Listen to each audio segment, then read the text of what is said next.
Et nous poursuivons notre réflexion avec vous, Omer Venters. Vous êtes directeur des opérations pour Physicians for Human Rights. Je vous remercie beaucoup d'avoir répondu à notre invitation. La France est convaincue qu'il s'agit d'une attaque au chlore. Est-ce que c'est votre sentiment ?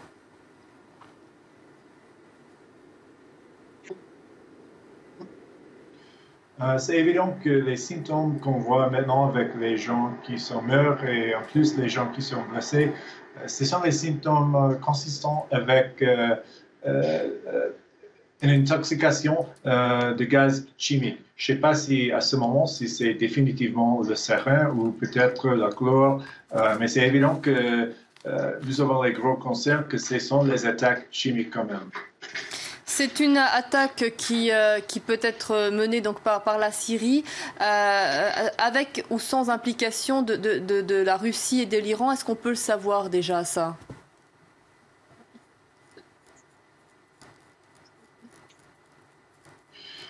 Ce qu'on a vu avec l'attaque de l'année passée, en avril, à Khan Sheikhoun, dont on a parlé, c'est évident que on a l'évidence maintenant que le sarin qui a été confirmé comme l'agent d'intoxication en cette attaque, ça c'est le sarin qui vient des stocks du gouvernement de Syrie depuis 2013, je crois, quand ils ont fait partie de l'organisation de pays contre l'usage de ces chimiques, les armes chimiques. Donc, je crois que c'est possible si on donne l'accès à l'enquêteur de l'ONU aux survivants. On peut confirmer l'agent qui a été servi et en plus, qui est la partie qui ont dispersé ces armes.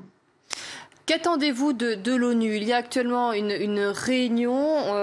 C'est vrai que la France, notamment, a demandé à ce qu'il y ait à nouveau un mécanisme d'enquête internationale. Mais qu'attendez-vous, vous, comme engagement de la part de l'ONU ?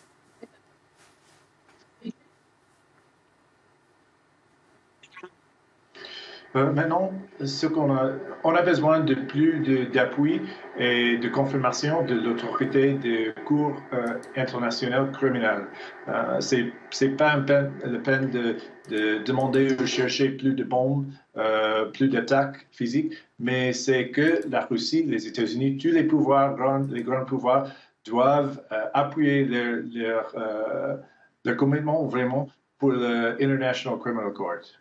Mais on a l'impression qu'il n'y a aucune, j'allais dire arme, non, le mot est mal choisi, aucune manière de dissuader les pays qui utilisent les armes chimiques de les utiliser, puisque jusqu'à présent, la France et les États-Unis notamment ont parlé de lignes rouges en cas d'utilisation d'armes chimiques.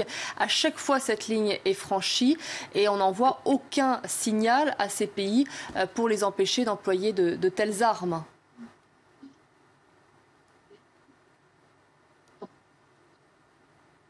Surtout, malheureusement, je crois que ça c'est la réalité.